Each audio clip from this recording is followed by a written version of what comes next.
This is CBC Here and Now. A decision on the NDP's application for a recount in St. John's East Kitty will come later this week. Our scrutineer was blocked from gathering the evidence that she needed to gather. Whether it's a recount or whether there isn't, it's not going to change the result of the election in our view. An area of low pressure offshore will bring some unsettled conditions through most of the week. Coming up, we'll look at the state of the roads on the Port-au-Port Peninsula and why one concerned citizen says there's just not enough money or attention being paid to the rural areas of this province. The roads are already in bad condition. If there's any more cuts, it's not going to look good for rural areas. Good evening and welcome to Here and Now. I'm Anthony Germain. And I'm Carolyn Stokes. Well, arguments for why there should or shouldn't be a recount of the election results in St. John's East Kitty were made in court today. Yes, NDP leader Alison Coffin made the application after losing the district by 53 votes to Liberal John Abbott in March. Both the lawyer for Elections NL and Abbott's lawyer say the NDP hasn't given the court evidence to justify a recount. Here and Now's Mark Quinn reports. Chief Electoral Officer Bruce Chalk was in court today to hear the NDP argue that a recount is justified in the district of St. John's East Kitty. In a court affidavit, NDP election scrutineer Judy Vanta said votes that should have been counted weren't, and votes that should not have been counted were. But a judge had many questions about those claims in court today. Please be seated. Justice Donald Burge suggested some of the NDP's claims were speculation, and he pressed NDP lawyer Kyle Rees for specific, clear evidence that some votes have been inappropriately counted or rejected. Kyle Rees spoke with reporters after the hearing. In order to get a recount, we have to bring specific evidence. But the reason we're asking for the recount is because we were prohibited from gathering that specific evidence. So it's such a problem where we're in front of the court trying to say, look, court, we'd love to be able to give you all of the information that you're asking us for. We want that information. In fact, that's why we're here. So can we please open the ballot box and count the ballots, have a look at the ballots, so we can, rest assured that there hasn't been, that there was no error made here. John Abbott won the district of St. John's East Kitty by 53 votes. A recount is automatic if the vote difference is 10 or less. Still, his lawyer says they aren't fighting the recount. We're not concerned about a recount. John Abbott's not concerned about a recount. You can do 100 recounts, it's going to end up being the same results. But Sam says the NDP has failed to argue that a recount should be held in this case. That the affidavit evidence had said that the votes should have counted, that there are others that should not have counted, but the evidence didn't say why. Justice Donald Burge didn't say today if there will be a recount or not. His decision is expected on or before Wednesday. Mark Quinn, CBC News, St. John's. A 65-year-old man was killed on the TCH near Benton yesterday. Police in Gander received a report of a collision between a car and a transport truck at about 4:45 p.m. The RCMP says from the initial investigation, it appears that the car crossed over the center line into the path of the tractor-trailer. Police say the lone occupant of the car died on impact. The driver of the truck was not injured. The Office of the Chief Medical Examiner is also involved in the investigation. And there was another fatal crash on Friday. A 51-year-old man died in an accident on the TCH near Glenwood. The RCMP says he was driving a van when an oncoming truck crossed over in his path. Both vehicles went off the road and were heavily damaged. The driver of the van was not wearing a seatbelt. He died at the scene. The Office of the Chief Medical Examiner is also involved in that investigation. Well, there's concern on the Port-au-Port Peninsula about the state of the roads there. People want them repaired, but with the Green Report's recent advice to tighten budgets, the Transportation Department says repairing highways in this province is a challenge. Here Now's Colleen Connors has more now from the Port-au-Port Peninsula. Would you look right here? Holy, the road is gone. The shoulder of the road is falling into the ocean. The guardrails cracking off. I'm worried there's 4 or more school buses passes in a run a day full of students. The students can be, on the bus. There's tourists starting now that don't know the road. There's a sharp turn and the roads are narrow out this way to begin. Jeff Young is from here and he drives this stretch of highway regularly. He's worried someone is going to get hurt. If they look away for a second, it could be a deadly second. The Transportation Department says road repairs in the hundreds of thousands are coming. 20 kilometers down the road at Romaines River Bridge, drivers bob and weave over the potholes. It's very hard on the vehicles going over it. There's a lot of potholes. They fixed them a few months ago, but they're coming back. The bridge needs to be repaired severely. We are replacing the bridge. But not until the next construction season, 2022. Young worries there will only be quick, cheap fixes because of the financial state of the province. The Green Report states that this province spends $200 million a year on highway repair, and it has far more kilometers of highway like this per 1,000 residents than any other province. I'm hoping the roads are already in bad condition. If there's any more cuts, it's not going to look good for rural areas. The Minister of Transportation says it costs, on average, $300,000 to pave 1 kilometer of highway in this province. I mean, we people are in those communities. I can't say to them, well, you have to move out of your community because your roads aren't good enough. It's a challenge. A challenge he hopes to take on by reviewing the province's internal road repair ranking system and seeing what areas should be high priority. As for the Lower Cove washout, Loveless says a tender has been issued to fix it, including stabilizing the area with armor stone. Young says even if the government comes back with a plan to fix these parts of the road, it'll still only be a quick fix because the government is just not putting enough money into the rural areas of this province. Colleen Connors, CBC News, Lower Cove and the Port-au-Port Peninsula. Well, some flights are finally arriving along the north coast of Labrador. They were delayed because of weather for nearly 2 weeks until planes started moving today. Wind, clouds, snow and rain have led to delays, holds and full flight cancellations. Natawashish Chief John Newey spent 10 days in Happy Valley Goose Bay waiting to get home. He says people there were frustrated. Newey says the delays also held up mail and freight. He says the shelves at the store in Natawashish are getting empty.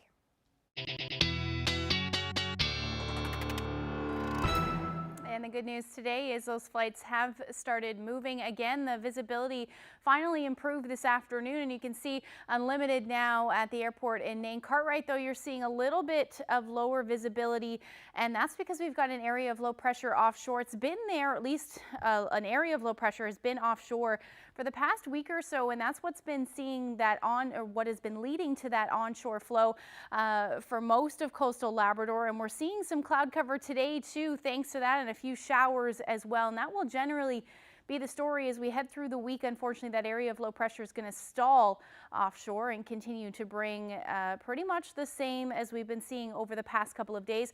Taking a look at the highs for today, anywhere from 9 to 10 degrees in the east, a little bit cooler as you head towards the west coast. Corner Brook sitting at 4 degrees, and then those temperatures around 2 for most of coastal Labrador. It's also been fairly breezy, anywhere from 40 to 60 kilometer per hour winds thanks to that area of low pressure.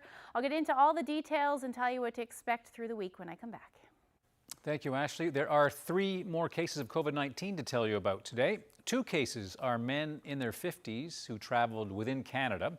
One is in Eastern Health, the other in Western. There's also a 3rd case in Western Health, and that is a contact of a previous case. So that's 3 cases on top of the 11 that were announced over the weekend. Well, pretty much every day there's a case tied to travel. Dr. Janice Fitzgerald says travel remains the biggest risk to introduce new cases. So why are we seeing so many more travel-related cases? Well, here now's Peter Cowan has dug into the numbers, and he's with us live now from the newsroom. So Peter, what did you find out about how many travel cases that we've been seeing? Well, Anthony, it's been a big increase. We're seeing more travelers and we're seeing more travel-related cases. So let's take a look at exactly how many cases we have been seeing. If you see, this is how it looked in March. There were very few travel cases, fewer than 10, but in April we saw 10 times that number with 93 travelers going on to test positive, and it continued right into May. You can see one big spike there. That's connected with the ship in Conception Bay. It accounts for more than a dozen cases. We've already seen 50 travel cases in just the 10 days in May. That's an average of 5 a day. So some of this is because travel has increased. In February, 6,500 people entered the province by air or by ferry. We're not including the Labrador land border crossings here. Last month, it was 9,800. That's a 50% increase.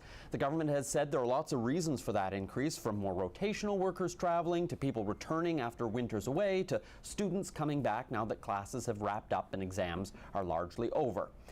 The largest group was rotational workers, making up 38% of people traveling. 15% were essential workers. Those are people with skills that the province needs from elsewhere.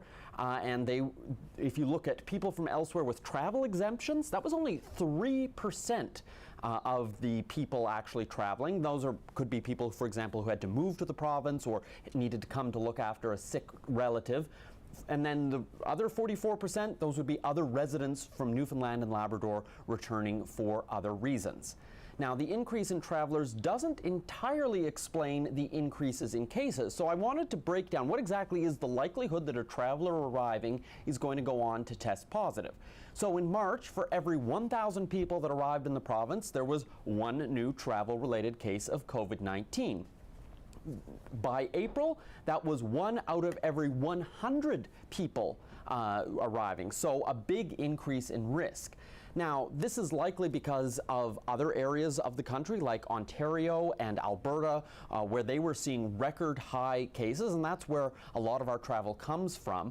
With a big jump in risk, what's the province going to do about it? Well, New Brunswick is requiring 3 days of hotel quarantine for everyone arriving. PEI is testing pretty much every traveler. Those options are under consideration here. We're expecting we might get an update on that on Wednesday. Rotational workers are eligible to get their vaccines now, and just today the health authorities have said the family members of rotational workers can also get vaccinated. In this month alone, 10 household members of travelers have contracted the disease. Anthony? Thanks, Peter. It's Peter Cowan reporting live from our newsroom. To other news now, a 13-year-old boy is keeping up with an important family tradition. It's for a good cause. Sam Hull has been shaving his head to raise money for cancer for the past 6 years. And he did it again this weekend, albeit this time a virtual event, as you see there. But this year, it took on an even deeper meaning. Sam was supposed to take part in Young Adult Cancer Canada's Shave for the Brave with his dad today, but his father, Rob, died from a rare and aggressive bowel cancer in February. The Shave for the Brave is really meaningful because I started doing it for my nan who got breast cancer when she was 40. And that was the main reason why I was doing it. And then my dad got cancer in 2019. So then it got more important. So I kept on doing it and doing it. And then this year I was supposed to do it with my dad, but he sadly passed away from cancer. So I did this year for him, and it was really special. I think even more so this year, obviously it's so important for us because of, his father having had cancer and having passed away, but also Sam being a teenager. When you're 6 and you shave your head, it's not a big deal, but when you're in grade 7, it's a bigger deal. So I'm really, really proud of him that he still continued to do it. And I think it's just very inspirational. I think it shows great leadership on his part. Now, his family raised more than $10,000 for the charity this year. Well, a tiny neighborhood pantry in Shea Heights got a big boost thanks to St. John Bosco. Yeah, students there collected non-perishable food for weeks before donating it to a couple who've created a drop-off pantry right in their driveway. Jeremy Eaton was there for the donation. The grade 3 and 7 students of St. John Bosco took a little field trip recently, keeping their classroom bubbles intact to give back to their community. We have this virtue of the month, and the virtue is helpfulness. So we wanted to help everybody who needed more. If you don't have what you need to have, you can just come to the little free red pantry, and you could just take something that you need. It's a great teachable moment. Anybody can need help at any time. It doesn't have to be people who are suffering or people who are poor. People sometimes just need something. And this is a place for them to come anonymously and get what they need. And kids, it's good for kids to recognize that and support that. The little free pantry sits at the end of Ed Tomlin's driveway. He put it up about 2 months ago, and based on the success so far, it will be there for a while. With the pandemic and everything, things have getting people are on out of work and waiting on checks and everything, so we decided to put one here and try it. And with the community support, it's phenomenal. The pantry is sanitized multiple times a day, and the items are bagged to keep it COVID safe. It's working pretty good, and it's based on our system, and everybody's been pretty honest with it, and so we don't see no reason why we can't continue doing it. While the walk from the school to the pantry is a short one, this gesture goes a long way in teaching students different ways they can help out their community. We've got some amazing things happening at St. John Bosco to help us promote citizenship and character within our school. We think those are very important things for our students to learn about. Based on the success of the mini food drive, Hart hopes that the students can start giving again when the next school year starts. Jeremy Eaton, CBC News, St. John's.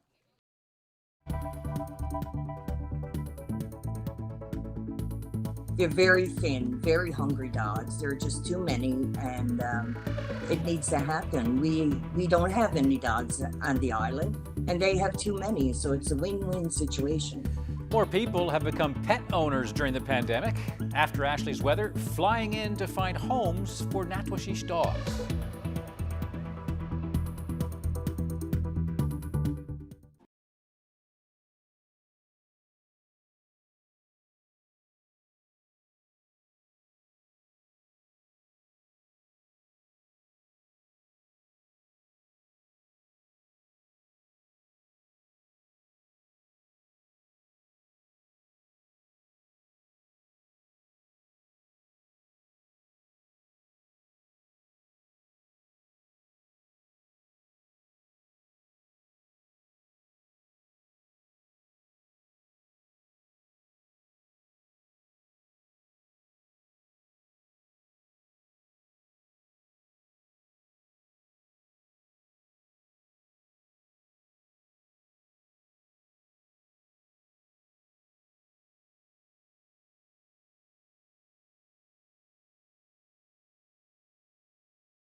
Welcome back to Here and Now.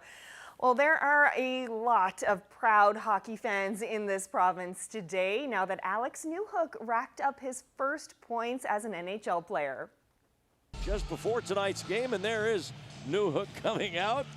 And here he is with his rookie warm-up skate on the first day in Colorado's lineup last Wednesday, but he scored his first points on Friday, where he got an assist in a game against the Los Angeles Kings, helping, not only was it one goal, but also with this, helping the team to a 3-2 win over Los Angeles. Awesome. His parents weren't there in person, but his mom, Paula Newhook, tells us their eyes were, of course, glued to the TV, and they'll be watching tonight, too. The Colorado Avalanche are back on the ice tonight, taking on the Las Vegas Golden Knights.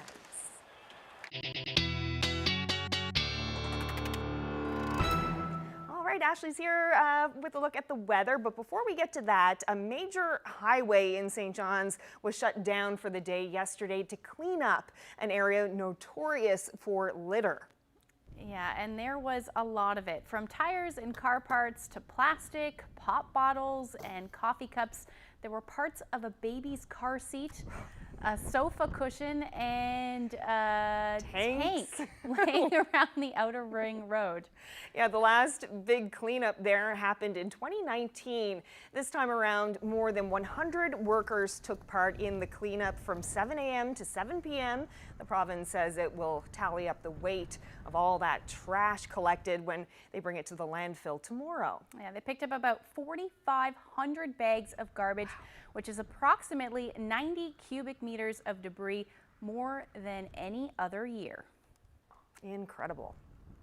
That is incredible. It was a pretty nice weekend to do that as well. The sun peaked out at some points this weekend. Temperatures today, not too bad. They took a while to climb, though.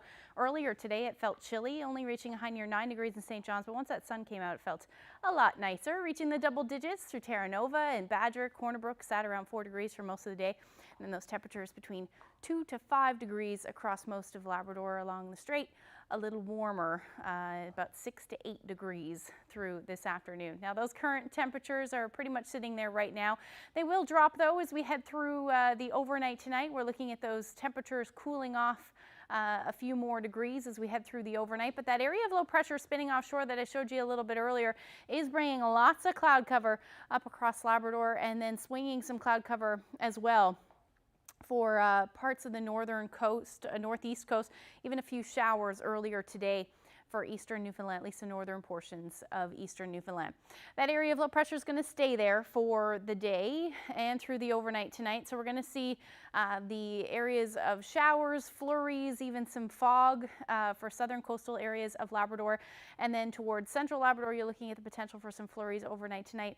And then the showers will continue for most of the northeast coast for the island. You are looking in the higher elevations and inland on the northern peninsula.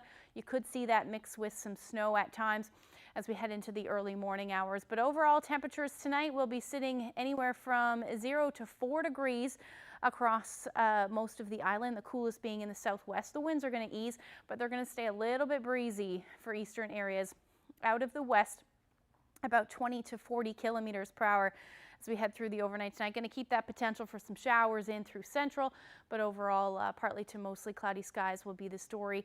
And then for Labrador, again, rain or snow or mixing with snow.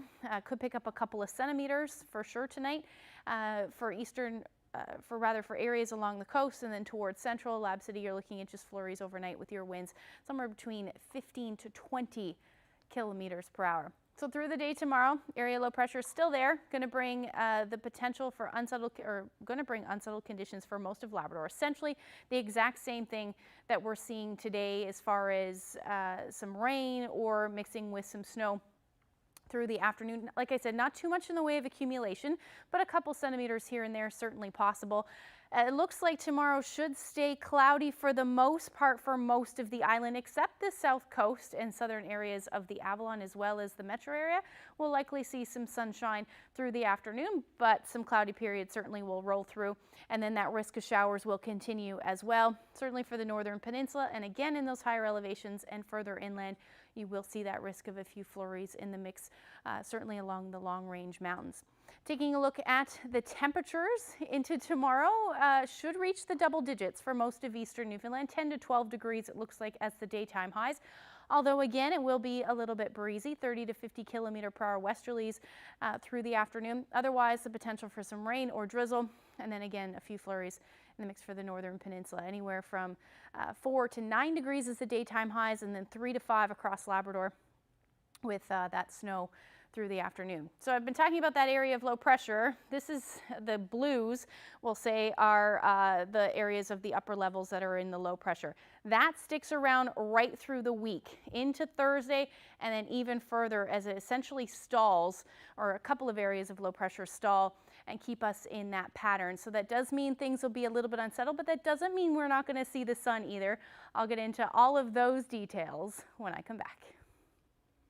Well, demand for certain things in the province has certainly skyrocketed during the pandemic. Sporting equipment, bikes, lumber, and now you can certainly add pet dogs to that list. Our next guest recently returned from her latest dog rescue mission in Natwashish, Labrador. Linda Humby joins me now from Benton. So Linda, you went to Natwashish 2 months ago, February. What were your goals like on that trip? Our goals were to rescue more dogs up there. There are a lot of stray dogs in the community. We're after getting out about probably 60 or 70. So this trip, we didn't get out as many, but the goal was save dog lives. So what are some of the challenges that a dog rescue faces in February? The weather, of course. We have to fly in and fly out. That's our only way to get there. So I've been held up an extra 9 days one trip and an extra 3 days another trip, which is a long time to be stuck somewhere. Right, and I guess it's expensive as well, right? Yes, it is. It's very expensive. But we have a lot of people who donate towards this cause, and without them, we wouldn't be doing what we're doing. So tell me about the dogs. What conditions are the dogs in when you try to find them? Depends on what time of year it is, really. Summertime, they're a little bit plumper, but in the winter, and they're very thin, very hungry dogs. There are just too many, and it needs to happen. We don't have any dogs on the island, and they have too many, so it's a win-win situation. And how do you go about finding these dogs once you get there, especially in the winter? In the winter, the dogs are always roaming the streets, so usually the owners have a collar on their dogs to indicate that the dog is owned and we don't take it. So if it doesn't have a collar on, these dogs are very friendly, very hungry. A little bit of kibble goes a long way. in terms of actually getting them to be as interested in you as you are with them. How about the local people, the Innu who live in Natwashish? How do they react when you go there? Because they know that you're there to take away dogs, right? How do they react? They're good. Generally, they're good. A lot of them want the dogs out. Some want to keep their dogs, which is fine.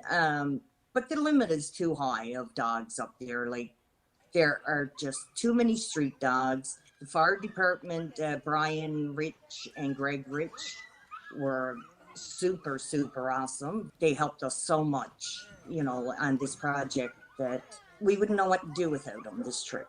So Linda, how do you match up these wonderful looking dogs? We've seen some of the video during our interview here. How do you match them up with people who want them? Because I understand there are far more Newfoundlanders and Labradorians who want these dogs than are actually available. Actually, we only do the rescue. Jacqueline and myself do the rescue. So this is Jacqueline. Want to send out a big thank you to Jacqueline Winters. That is my help up along the coast. Without her information on dogs and good rapport with the people, it wouldn't get as far as what it is. Okay. And so what do you do with these dogs once you get them?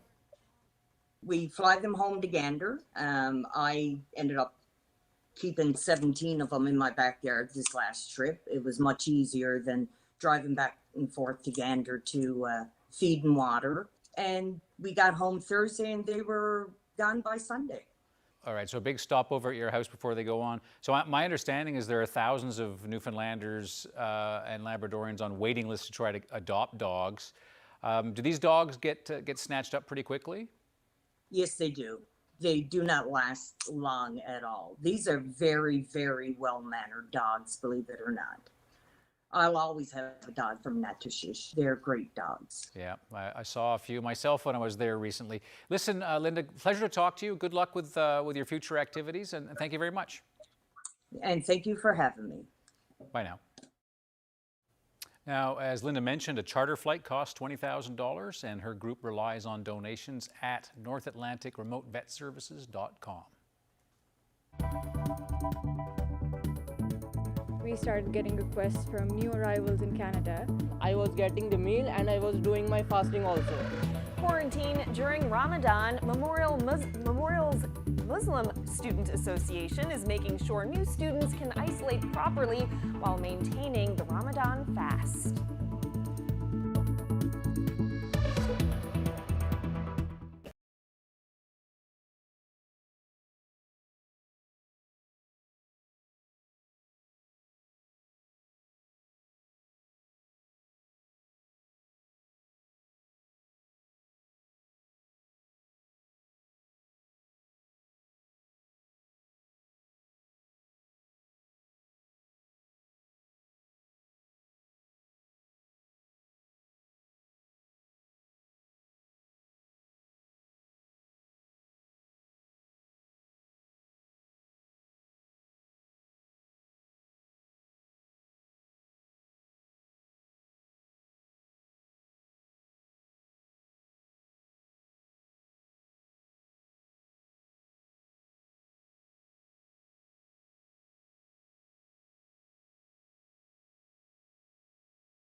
City leaders acknowledge that the Old Grace nursing residence is an embarrassment. People who live and work in the shadow of this rotting mess say they have waited long enough. Tomorrow on Here and Now, urban disgrace.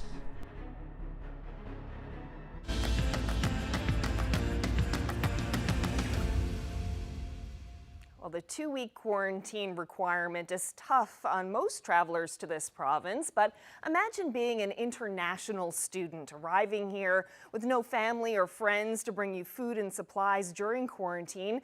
For those of the Islamic faith, there's an added complication of fasting during Ramadan.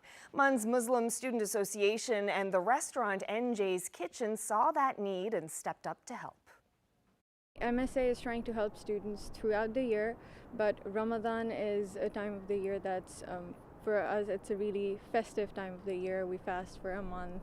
And at that point, when students come in and they have to quarantine, they don't have access to proper food or anything, because we're allowed to, we're supposed to actually break our fast at sunset and close our fast, start fasting at dawn. So those are specific times that we have to have our meals, and when they're not getting proper food, it can be hard for them to cope throughout the day, and especially in a new place like this when they have to adjust to so many other things. That was the least we could do for them. And when Ramadan started, we started giving out iftar hampers every Sunday for the students and families who are in St. John's. And a few days later, we started getting requests from new arrivals in Canada, and we thought we should really help them out, not just on Sundays, but on a daily basis, because these are people who really need it. And we wanted them to feel included. We wanted them to feel like a part of the community. My parents was not satisfied that I could get the meal or not. But at that time, I was getting the meal and I was doing my fasting also. So for that, that's the best thing I've ever have in my life. Like, not people won't get a meal at that time, so I'm getting the meal and I'm doing my fasting also. The help I got from the volunteers, even I want to help others. One of the students who was here, the day she was getting out of quarantine, she was so happy. She's like, I'm getting out of a prison. And actually, when they're in that room, they don't have access to any appliances. They can't cook for themselves. So she did really appreciate the food that she was getting. And I'm pretty sure those are the sentiments shared by all the students who were there and who were receiving the food hampers. During Ramadan, this is a Muslim tradition, and this is part of our practices that we give away food and from our daily, as much as we can afford. And MSA always they do it, and they do excellent job. And they contacted me that if I can help preparing food, some of it, and give away some foods. So certainly I'll be happy to do it. Students, when they're coming for the first time in Canada, they don't have phone, they don't have any communicatable, like they don't probably have bank cards and stuff. So I tell them that you can call us through WhatsApp or maybe any social media or in the messenger, leave your name and number and then ask us. Don't worry about paying anything right away. Feel like home. And anytime we do a special or anything, we will ask you. If you like it, we will send it to you on time. So feel like home, never feel that you are away from home. When I came in 2011, I heard before I come that people said, they are excellent people over there. When you go, they will give you food, they will give you this, that. I didn't believe, because I live in many big cities for my education, for my work. And like big cities, people are so busy, they don't care each other. But here, it's a little city, so family oriented, and Newfoundlanders are excellent people. And I had that one lady came, that bed and breakfast that I was living on Queens Road downtown, that a lady gave me a towel, paper towel, toilet paper, 2 pillows, and she was like, I didn't understand. This is the nice gesture of Newfoundlanders, that they show anger, but not really angry. No, take it. I'm telling you, you take it. So she was forcing me to take it. She said, yeah, you have nothing to do. You don't know how to go anywhere or what to get. So this is what I learned from my day one, how to be friendly in this Newfoundland. All right, well, shifting now to some serious news in Nova Scotia, the COVID-19 situation. There are 121 new cases in that province today. 58 people are in hospital. Nova Scotia's first drive-through vaccination clinic opened today in Dartmouth, and the staff there say the site offers extra comfort and convenience for those people who would rather not enter a pharmacy or a clinic. Father had polio, so this is a huge thing for me to be vaccinated today.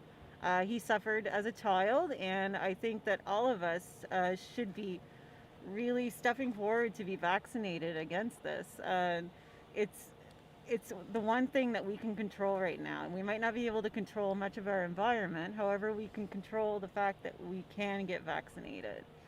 Now, that clinic is delivering the Pfizer vaccine to those who are 45 years of age and over. The goal is to deliver shots to 168 patients every day. Well, as Peter Cowan reported earlier on Here and Now, COVID cases are often linked to domestic and international travel, certainly the case in this province as well as Nova Scotia. Halifax Airport had a plan for domestic travelers back in January, but that plan is now in a holding pattern. Colleen Jones explains. Checking through 4 days of data for Nova Scotia's exposure hotspots, air travel always makes the list. In those 4 days, 15 flights into Nova Scotia had exposure warnings. This brings the idea of testing at the airports to the forefront. Tiffany Chase is with the Airport Authority. At the airport, we really want to be part of the solution. The airport as a natural location for early detection of COVID cases for those who are coming into the province by air. Already, the 4 airports where international travelers are arriving, they need a negative COVID test to get back to Canada. But domestic travel, even if it is essential, has no rules except we have 14-day quarantine. And so that is supposed to contain most of our virus. But of course, human behavior is what it is. And therefore, that's where some testing at our airports will be helpful. For sure, air travel plummeted as the COVID crisis took off. Pre-pandemic, there were 11,000 people flying daily in and out of Halifax International. Now in this third wave, the number is down to 600 to 900 people coming and going every day. Right now, the airport is testing every temporary foreign worker who arrives, and Tiffany Chase says this is like a test run of what could happen on a broader scale. We have been in continuous discussions with the province of Nova Scotia since we submitted our proposal in January, and we were getting down to a level of detail that was getting us quite close, we hoped, to having it set up. But the recent third wave, of course, we know has taken quite a bit of resources away from any other projects that the province can work on right now, and we understand that.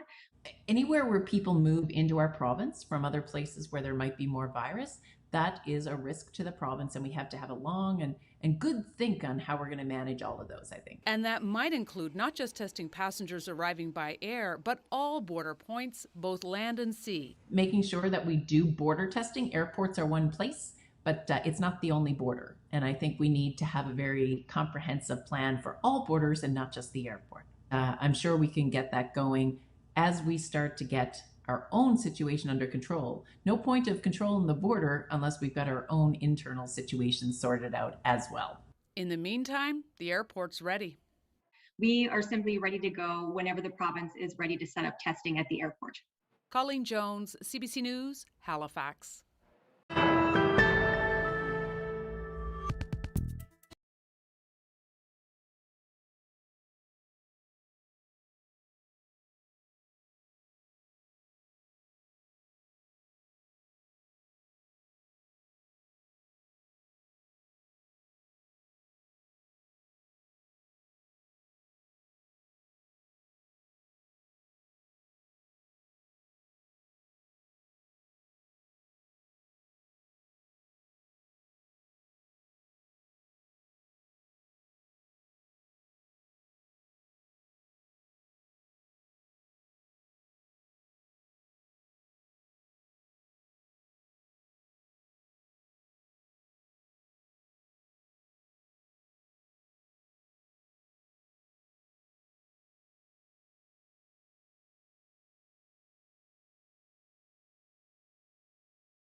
to some national and international news now. Toronto's mayor is praising the city's vaccine effort.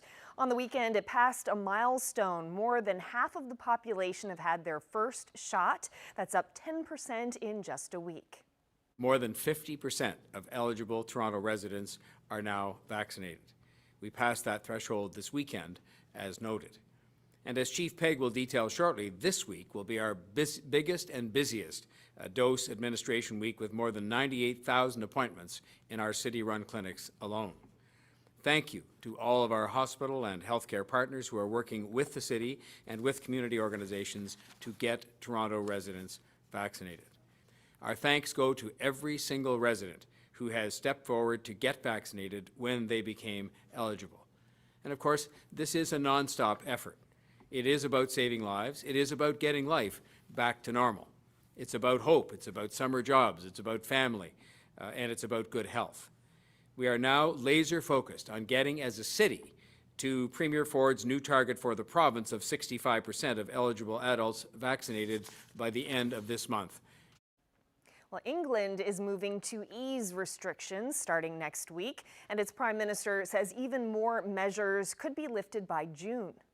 Monday, you'll be able to sit inside a pub and inside a restaurant. You'll be able to go to the cinema, and children will be able to use indoor play areas. We're reopening hostels, hotels, B&Bs. Boris Johnson urged Britons to continue to follow social distancing rules, especially with people outside their families. 2/3 of all British adults have received their first dose of vaccine, and deaths and hospitalizations in the UK have reached their lowest levels since last July. The idea of vaccination passports is gaining traction around the world. The Canadian government has suggested it's already working on a vaccine passport for international travel. One doctor says it would be a big logistical challenge, but would help keep people safe in a variety of industries. Some form of proof of vaccination is likely going to be required. And of course, we already do that. To enroll your child in school, you need to prove vaccination status. In order to travel to certain countries, you need to prove vaccination status. So something is going to be necessary for this, and it's probably going to be most useful for businesses that want to reopen, especially restaurants and bars. Quebec's economy minister says the province's new electronic proof of vaccination could be used as a form of vaccine passport, and that businesses in Quebec should be able to use vaccine passports to make their workplaces safer for staff and clients. A manhunt is underway in British Columbia for at least 2 suspects after a 28-year-old man was shot and killed at the Vancouver International Airport yesterday afternoon. Police believe it was a targeted killing and related to a wave of gang violence across BC's Lower Mainland. The victim was known to law enforcement. The suspects shot at police as they made their getaway, and they are still at large. An 85-year-old man with Alzheimer's is going public. A visit to buy a new television at a well-known electronics store left him stuck with many products he didn't ask for and locked into contracts for Bell's cable service, internet, and a landline. An insider at the source says employees are under intense pressure to hit unrealistic sales targets. Erica Johnson now with the details. That means I talked to them before November 10th. It's been 7 months of frustration trying to figure out how 85-year-old Ross Miller ended up with a laundry list of products after a visit to a nearby electronics store. I was baffled by all this stuff, but I didn't think it wasn't for me. At least I didn't think it was. Last October, Miller walked into a store like this one in Toronto, the Source owned by Bell. A sales rep locked him into 2-year contracts for a Bell TV package, cell phone, and high-speed internet, and sold him a tablet and cordless phone. It was easy for them to sign him up for all these things, but having to extricate him from this web has been like a nightmare. Concerned about his dad's cognitive function, Ogden took up the battle, recording endless calls to Bell customer service reps. At the point of purchase, he was medically and mentally stable enough and capable of signing and agreeing to a contract. But an insider at another location for the Source tells Go Public he and his co-workers get daily pressure to make a sale, even in the pandemic. Someone else is reading his words. So if the person doesn't have their faculties, then we're basically just told to go through the script. Whether or not their circumstances are concerning, we're told to just push through that. Go Public has heard from hundreds of people who work for the big telcos, many saying there's relentless pressure to make a sale at any cost. It all led to an 8-month public inquiry.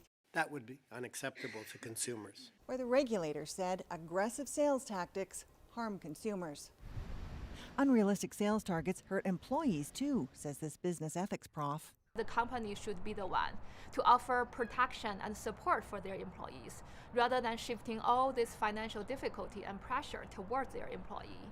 After Go Public got involved, Bell refunded all costs and apologized to Miller. A spokesperson said Bell does not condone high-pressure sales and that staff involved will be disciplined. Erica Johnson, CBC News, Vancouver.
On your street, on your street.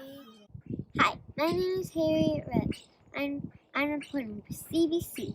I'm 7. I'm here today in Middle Cove looking for birds. Spring is a great time to look for birds. You can find birds anywhere on the trails, in Middle Cove, even in your own backyard.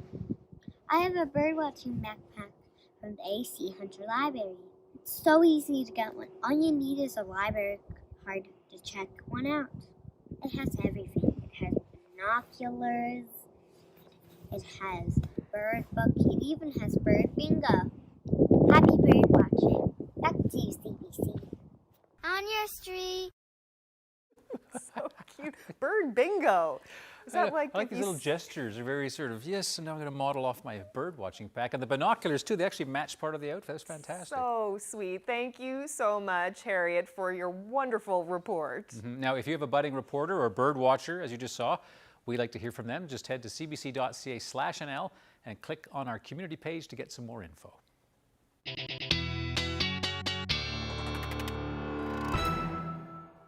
It's pretty cute. I That's have awesome. lots of birds in my backyard. I think I have a seagull nest on my roof and a pigeon's nest. Wow. Yeah. Fun. And there are birds living in trees. I have a lot of birds this year in my backyard. That is intense. Yeah. So, how is the weather looking in the long range? Well, we do have that area of low pressure that's sitting offshore, unfortunately sticks with us for most of the week, but that doesn't mean we're not going to see the sun. Let's take a look at the future tracker. You can see it's going to keep things unsettled. The potential for some flurries and showers will certainly continue for Labrador, as well as some of the higher elevations for parts of the west coast as well as we head through the day on Wednesday. It will become generally cloudy, and also the potential for some showers as that low edges closer to Newfoundland and Labrador through the afternoon. You can see that there. And that will generally continue as we head into Thursday, although we'll probably see some breaks in the cloud cover for eastern areas and along the south coast as well as we head through the day on Thursday, but also that potential for showers will exist again. Flurry is a story for Lab West, and then same thing again on that coast. We see that onshore flow, areas of fog patches, as well as showers and flurries will continue. The wind's not too bad though as we head through Friday, and then we will see a little bit of clearing skies again on Friday for parts of the island. So taking a look at the forecast for Wednesday, as far as temperatures go, should see the double digits again in the east. Have 11 degrees for St. John's, a little bit cooler as we head towards central and the west coast, and then same thing for Labrador. Your temperature is really not moving too much over the next couple of days, 3 to 5 degrees through Wednesday, and then into Thursday, a similar forecast, maybe a degree or two more. And then we'll see generally cloudy skies, like I said, through central, maybe a few showers in the mix. But overall, the best weather will be along the south coast pretty much through the week, and that's because you're further away from that area of low pressure. Another double-digit day for Thursday for St. John's, it looks like, but again, keeping that potential for a few showers in the mix for you. After that, as we head through Thursday, Friday, and Saturday, it looks like temperatures should stay into the double digits. Chance of a few showers both Friday and Saturday, shouldn't amount to much, but that risk is still there.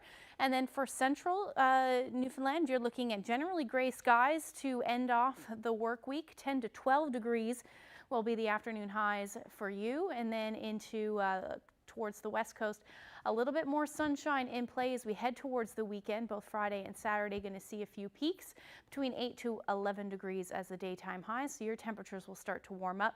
For eastern Labrador, by the time we get to Saturday, we may see a few peaks of sun, but overall it is going to be generally gray through the week with either rain or snow, and then flurries or showers, it looks like Friday and Saturday for Lab West. Wanted to share this photo. Harriet's certainly going to love that one. The puffins are back in Elliston. Eric grabbed this great shot of that. Thank you so much, Eric, for sharing that with us. And if you have any weather photos, send them to nlphotos@cbc.ca. So lovely shot. Cute. Yeah. And apparently the only birds that have not made a reservation to live in Carolyn Stokes' roof. Yes, but they are welcome. All puffins are welcome in my backyard. So you got pigeons and seagulls? Yeah. Yeah, they're like have nests near each other. I see two big seagulls up there all the time, and pigeons and starlings everywhere. They were talking to the bees. They figured, hey, Birds this and lady will bees. build us a house. Drizzle would love your backyard. All creatures welcome. Thanks everyone for watching. Have a great night.